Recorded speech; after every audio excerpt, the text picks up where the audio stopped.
Social মিডিয়াতে এত মানে সবাই ভিডিও জ্যোতিষীরা ভিডিও করে দেখাচ্ছিল, সেই জন্য আমিও আমার কিছু মনস্কামনা নাকি আমি জানি ঠাকুরের কাছে আমি যদি ভালো কর্ম করে থাকি নিশ্চয়ই আমার ঠাকুর আমার ভালো করবেই, সেটা নাহলে তবুও আমি করলাম বাড়িতে। এটা আমি নিজের হাতে বানিয়েছিলাম প্রদীপটা, তারপরে বানিয়ে পরে এই যে জ্বালিয়ে দিয়েছি। এখন 8:18-তে আমি জ্বালালাম।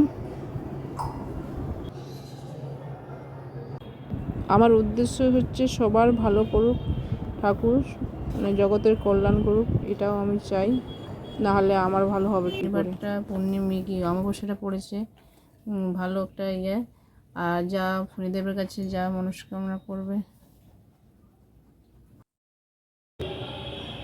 এই জন্য আমিও জ্বালালাম প্রদীপ, তোমার সাথে শেয়ার করলাম।